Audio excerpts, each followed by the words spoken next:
बच्चों, कैसे हैं आप सब? आशा करती हूँ आप सब अच्छे होंगे, स्वस्थ होंगे। स्वागत है आपका इस कक्षा में।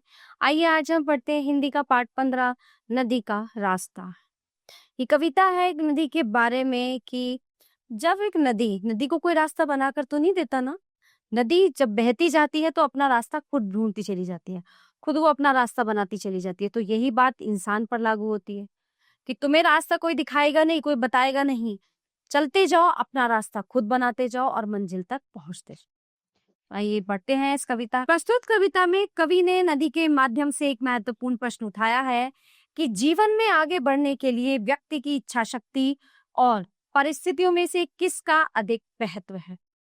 नदी के अपने उद्गम स्रोत से निकलने से समुद्र में समा जाने तक की यात्रा में उसके भीतरी वेग की भूमिका अधिक महत्वपूर्ण है अथवा ऊंची नीची भूमि, दोनों ही संबंध में अपने दावे करते हैं।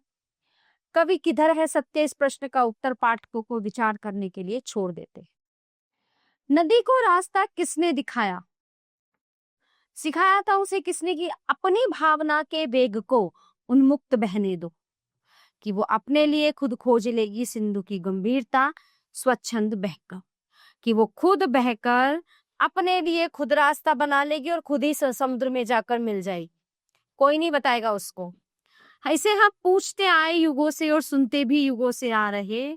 उत्तर नदी का मुझे कोई कभी आया नहीं था राह दिखलाने। मुझे कभी किसी ने राह नहीं दिखाई, मेरे लिए किसी ने रास्ता नहीं बनाया। बनाया मार्ग मैंने आप ही अपना, ढकेला था शिलाओं को गिरी निर्भीकता से मैं। कई ऊंचे प्रपातों से, वनों में, कंदराओं में भटकती भूलती मैं, फूलती उत्साह से प्रत्येक बाधा विघ्न को ठोकर लगाकर ठेल कर बढ़ती गई आगे निरंतर, एक तट को दूसरे से दूर तक करती। यानी कि नदी कह रही है कि मेरा रास्ता किसी ने नहीं बनाया, मैंने उन दुर्गम रास्तों पे जो है अपने आप ही रास्ता बनाया। जो बड़ी बड़ी शिलाएं थी, बड़े बड़े पत्थर थे, उनको ढकेलती हुई मैं बह चली और बड़ी निर्भीकता से निडर होकर मैं ऊपर से नीचे गिरी। आपने देखा होगा ना, झरने के थ्रू बहती है नदी। और वनों में, गुफाओं में भटकती भूलती उत्साह के साथ मैं बहती रही, हर विघ्न को पार करते हुए, हर बाधा को पार करते हुए। मुझे ठोकर भी लगी लेकिन उसे ठेल कर मैं आगे बढ़ती गई निरंतर, एक तक से दूसरे से दूर तक करती। बड़ी संपन्नता के और अपने दूर तक फैले हुए साम्राज्य के अनुरूप गति को मंद कर पहुंची जहां सागर खड़ा था। फेन की माला लिए मेरी प्रतीक्षा में यही इतिवृत्त मेरा। यानी कि मैं संपन्नता के साथ बढ़ती जा रही थी और दूर तक फैले हुए साम्राज्य के कभी गति को मंदी कर लेती, ठीक है, कभी तेज कर लेती, और जहां पे सागर खड़ा हुआ था उन झाग से ओतप्रोत वो मेरी प्रतीक्षा में ही खड़ा हुआ था। मार्ग मैंने आप ही बनाया मगर भूमि का दावा कि उसने ही बताया था नदी का मार्ग। मैंने रास्ता अपने आप बनाया लेकिन जो भूमि है वो दावा कर रही है कि मैंने ही बताया था नदी को रास्ता। चलाया था नदी को फिर जहां जैसे जिधर चाहा, शिलाएं सामने कर दी जहां वह चाहती थी, रास्ते बदले नहीं, जरा बाएं मुड़े या दाहिने होकर निकल जाए। स्वयं नीची हुई गति में नदी के लिए वेग लाने के लिए बनी समतल जहां चाहा कि उसकी चाल धीमी हो। तो धरती कह रही है कि मैंने इसको रास्ता बना के दिया, जैसे जिधर चाहा शिलाएं पत्थर मेरे सामने लाके रख दी, लेकिन मैंने रास्ते नहीं बदले, उन शिलाओं को लुढ़काते हुए मैं चलती गई।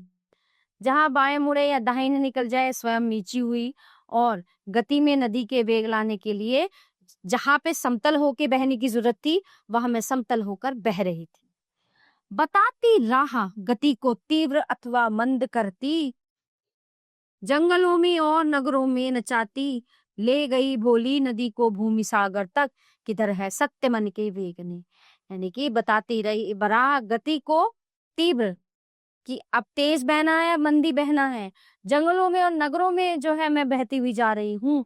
ले गई भोली नदी को भूमि समुद्र तक ले गई, किधर है सच मन के वेग ने। परिवेश को अपनी सबलता से झुकाकर रास्ता अपना निकाला था कि मन के वेग को बहना पड़ा बेबस। जिधर परिवेश ने झुककर स्वयं ही राह दे दी थी, किधर है सत्य, क्या आप इसका जवाब देंगे?